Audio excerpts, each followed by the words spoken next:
এই ডান পাশে যারা আছেন আমাদের বসে যান, এই বাম পাশে যারা আছেন আরো চাপেন, সামনেটা ক্লিয়ার থাকবে, আমাদের মেয়র সাহেবের সামনে কোনো ঝামেলা থাকবে না।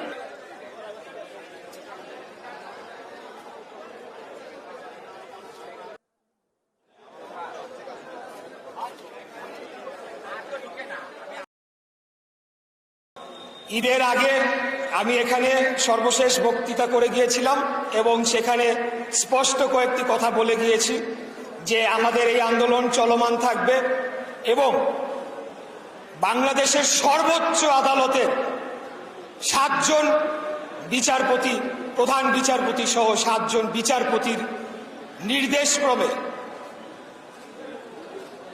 নির্বাচন কমিশন যে গ্যাজেট প্রকাশ করেছে সেই গ্যাজেট অনুযায়ী এবং সেটিকে তারা বহাল রেখেছে, সেই অনুযায়ী আমার স্ট্যাটাস যদি আপনারা জানতে চান, এটাকে পৃথিবী জুড়ে বলা হয় মেয়র ইলেক্ট, অর্থাৎ বাংলায় যদি বলি নির্বাচিত মেয়র। একজন মেয়র নির্বাচিত হওয়ার পর তার শপথ গ্রহণের সময়টুকু পর্যন্ত যে সময়টি থাকে সেখানে তাদেরকে বলা হয় মেয়র ইলেক্ট অথবা নির্বাচিত মেয়র। এই বর্তমান যে স্থানীয় সরকার উপদেষ্টা, তিনি যে শপথ ভঙ্গ করেছেন, তিনি সংবিধানকে লঙ্ঘন করেছেন, যেই শপথ নিয়ে তিনি উপদেষ্টা হয়ে গাড়িতে পতাকা লাগিয়ে ঘুরে বেড়াচ্ছেন, সেই সংবিধানকে তিনি লঙ্ঘন করেছেন। বাংলাদেশের সর্বোচ্চ আদালত সুপ্রিম কোর্টের আপিল বিভাগকে তিনি ক্রমাগত অবমাননা করে চলেছেন এবং আমি মনে করি মাননীয় প্রধান উপদেষ্টা, বাংলাদেশ অন্তর্বর্তীকালীন সরকারের মাননীয় প্রধান উপদেষ্টা এই ঈদের ছুটির মধ্যে একটি ঐতিহাসিক কিছু ঘটনা ঘটে গিয়েছে, যেটি আপনাদের সামনে কিছুটা উল্লেখ করতে হয়।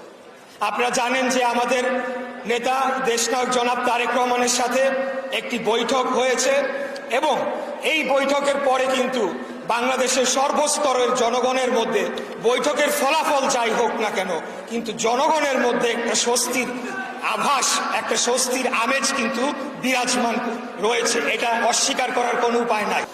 অতএব আমি মনে করি যে মাননীয় প্রধান উপদেষ্টাকে যে বা যারাই ভুল বুঝিয়েছে, তারা ভুল বুঝিয়েছে যে এই নির্বাচন বা এই যে আদালতের রায় এটিকে কার্যকর করা হলে অতীতের হাসিনার আমলের সকল নির্বাচনকে নাকি বৈধতা দেওয়া হয়ে যাবে, অথচ ঠিক তার উল্টাটা হচ্ছে। কারণ আদালতের রায়ে আমি যে রায়টি পেয়েছি সেই রায়ের মাধ্যমে প্রমাণিত হয় যে নির্বাচনটি হয়েছিল, যে ফলাফলটি হয়েছিল সেটি ছিল অবৈধ এবং সেটিকে পরিবর্তন করার মাধ্যমে এটাই প্রমাণ হয়ে যাবে, একটা দালিলিক প্রমাণ থেকে যাবে যে হাসিনার আমলে অবৈধভাবে নির্বাচনকে চুরি করে, ডাকাতি করে অবৈধভাবে ফলাফল ঘোষণা করা হতো। অতএব তারা যে আজকে আমার শপথ গ্রহণ অনুষ্ঠানকে বাধাগ্রস্ত করার মাধ্যমে এই রায়ের কার্যকর করাকে যে ব্যাহত করছে, প্রকান্তরে তারা কিন্তু ওই অবৈধ তাপস এবং অবৈধ নির্বাচনকেই তারা বৈধতা দিচ্ছে, এটাই হচ্ছে। আরেকটি বিষয় উত্থাপন করতে চাই।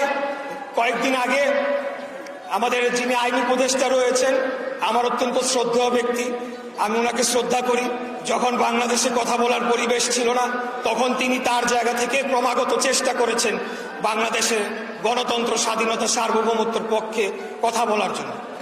তিনি একটি জনপ্রিয় টক শোতে এই বিষয়ে কিছু কথা বলেছেন এবং সেখানে তিনি যে যুক্তিগুলো দাঁড় করিয়েছেন সেগুলোর মাধ্যমে কিন্তু আসলে বোঝা যায় যে এটা সরকারের নির্দেশে, সরকারের সিদ্ধান্ত ছিল ডে ওয়ানে যে ইশরাককে বসতে দেয়া যাবে না। এখন যে কোনো অজুহাত তারা খুঁজে বের করার জন্য সেটি আপ্রাণ চেষ্টা তাদের জায়গা থেকে করেছে। তাদের বক্তব্যের এক এক সময় এক এক কথা বলছে, কখনো বলছে অতীতের সব নির্বাচনকে বৈধতা দেওয়া হবে, কখনো বলছে যে এখানে ত্রুটিযুক্ত রায় দেওয়া হয়েছে, কখনো বলছে এখানে যে প্লেট সেটাকে পরিবর্তন করা হয়েছে, কখনো বলছে যেটা ওনার বক্তব্যে ছিল যে আমাকে যদি এখানে মেয়র হিসেবে শপথ গ্রহণ করতে দেওয়া হয় তাহলে একটি ধর্মভিত্তিক রাজনৈতিক দল নাকি 6000 তালিকা করে রেখেছে সারা দেশে কাউন্সিলরে এবং সেটা তাদেরকে নাকি দিতে হবে।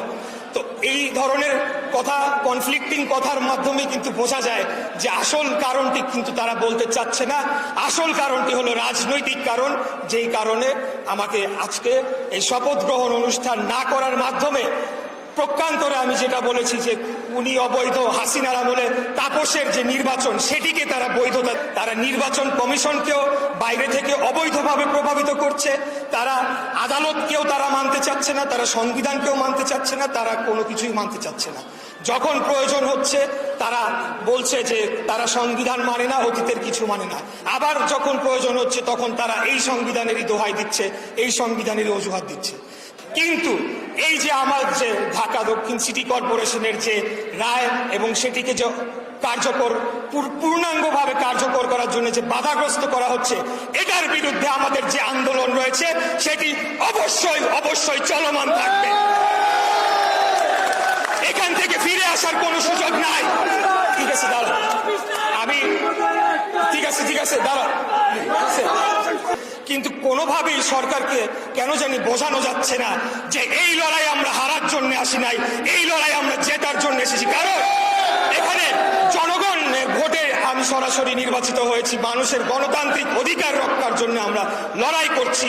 এই লড়াই থেকে আমরা কোনোভাবেই ফিরে আসার, পেছনে আসার কোনো সুযোগ নাই। তাই যত দ্রুত সম্ভব আমি সরকারকে আহ্বান জানাবো, মাননীয় প্রধান উপদেষ্টাকে আহ্বান জানাবো যে তিনি যাতে নিজে সরাসরি বিষয়টি তত্ত্বাবধান করেন এবং এই সমস্যাটি যে আজকে তৈরি হয়েছে, নগর ভবন যে একটা অচল অবস্থার মধ্যে চলে গিয়েছে, সেটার জন্য দায়ী একমাত্র স্থানীয় সরকার, যে বর্তমান স্থানীয় সরকার মন্ত্রণালয়, তার উপদেষ্টা, তার সচিব এবং অন্যান্য কর্মকর্তারা যারা বাধা দিচ্ছে।